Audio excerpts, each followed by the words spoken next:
নমস্কার বন্ধুরা, মনা রান্নাঘরে তোমাদের স্বাগত জানাই। আজকে আমি বানাবো ছোলার ডালের রেসিপি।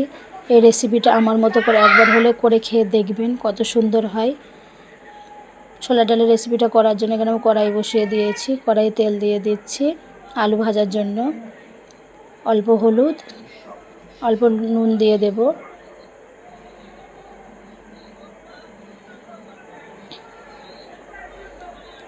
আলুগুলো দিয়ে লাল লাল করে ভেজে নেব।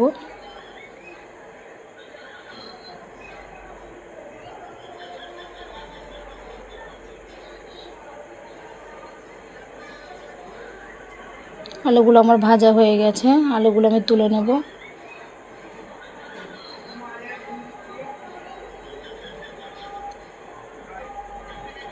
কড়াইয়ে তেল দিয়ে আমি রান্নাটা করে নেব। একটা তেজপাতা, একটা বড় সাইজে পেঁয়াজ কেটে আমি রেখে দিয়েছিলাম। পেঁয়াজটা দিয়ে ভালো করে একটু ভেজে নেব পেঁয়াজটাকে।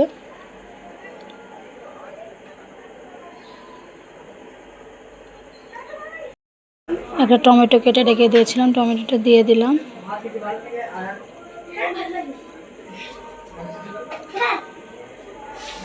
হাফ চামচ লবণ দিয়ে দেব।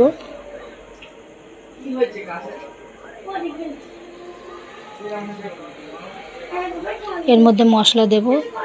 হাফ চামচ কাঁচা লঙ্কা বাটা, হাফ চামচ আদা রসুন বাটা দিয়ে মশলাটাকে একটু ভেজে নেব।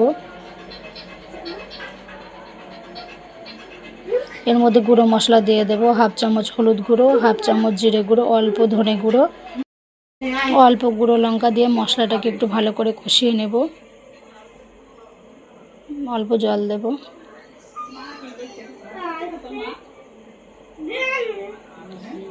ছোলার ডালটা দিয়ে দেব। ছোলার ডালটা আমি প্রেসার কুকারে 3টে সিটি দিয়েছিলাম, হাফ সেদ্ধ করে নিয়েছি।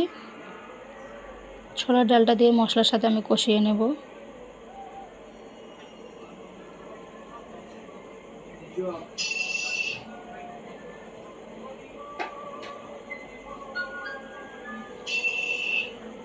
আলুগুলো আমি দিয়ে দেব।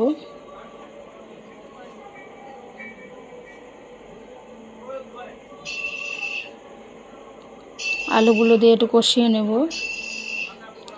আমার কষানো হয়ে গেছে, আমি এর মধ্যে জল অ্যাড করে দেব।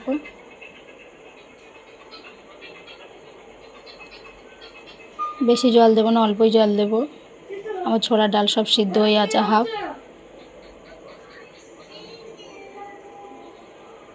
ঝোলটা আমার ফুটে উঠেছে, আমি ঢাকা চাপা দেব।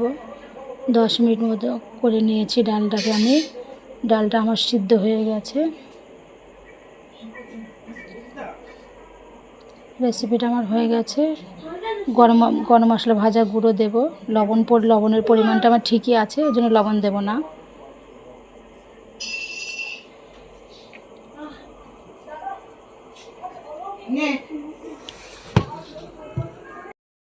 আমি একটু ফুটিয়ে নেব, ফুটিয়ে নিয়ে নামিয়ে নেব। এই রেসিপিটা আপনাদের কাছে যদি ভালো লেগে থাকে একটি লাইক শেয়ার করবেন, এবং অবশ্যই করে যদি চ্যানেলটি সাবস্ক্রাইব না করে থাকেন একটু সাবস্ক্রাইব করে দেবেন। ধন্যবাদ।